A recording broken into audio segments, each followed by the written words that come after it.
پیارے طالبہ و طالبات اور معزز سامعین و ناظرین،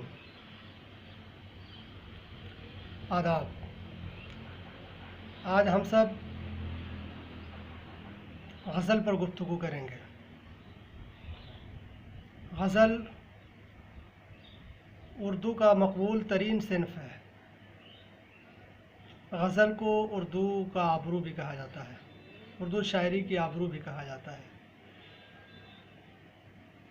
غزل کے لغوی معنی ہے عورتوں سے بات چیت کرنا یا عورتوں کی باتیں کرنا۔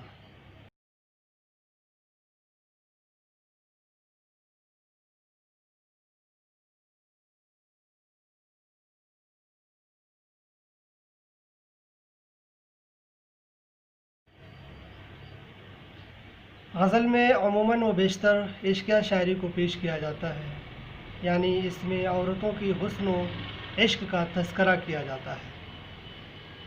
اصطلاح میں غزل اشعار کے ان مجموعوں کو کہتے ہیں جن میں عاشقانہ مضامین بیان کیے گئے ہوں،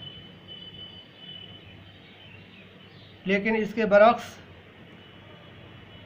غزل میں ہر طرح کے مضامین پیش کیے جاتے ہیں، مثلاً فلسفہ، تصوف، اخلاقیات، معرفت الہی، پند و نصائح، حیات و ممات اور سیاسی و سماجی ہر طرح کے مضامین غزل میں پیش کیے جاتے ہیں۔ اعلیٰ حضرت سرور نے کہا ہے کہ غزل میں ذات بھی ہے کائنات بھی، غزل میں ذات بھی ہے کائنات بھی، غزل میں ہماری بات بھی ہے اور آپ کی بات بھی۔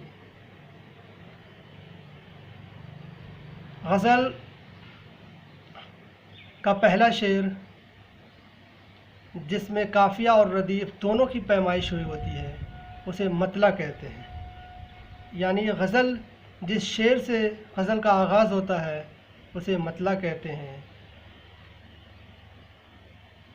اور یہ دونوں مصرے یعنی پہلا مصرع اول اور مصرع دوم ہم ردیف و ہم قافیہ ہوتے ہیں۔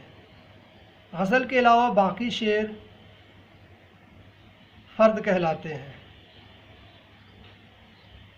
اگر غزل کے پہلے شعر کے علاوہ دوسرا شعر جس میں قافیہ اور ردیف ہوتی ہو، اور اسی طرح تیسرا شعر اس میں بھی قافیہ اور ردیف کی پیمائش کی گئی ہو دونوں مصروں میں، تو اسے مطلع اول، مطلع ثانی، مطلع ثالث وغیرہ کہیں گے۔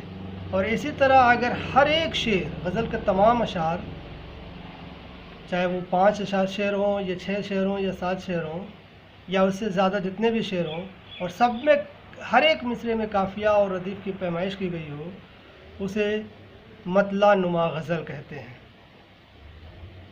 غزل کے سب سے بہترین شعر کو شاہ بیت بھی کہتے ہیں، اور غزل کے آخری شعر کو جس میں شاعر اپنا تخلص پیش کرتا ہے اسے مقطع کہتے ہیں، یعنی مقطع قطع کر دینا، ختم کر دینا، یعنی غزل کا وہ شعر جس پہ شاعر اپنا تخلص پیش کرتا ہو اور اس کے ساتھ ساتھ اپنی بات وہاں کمپلیٹ کر دے، یعنی غزل کمپلیٹ ہو جائے، اسے مقطع کہتے ہیں۔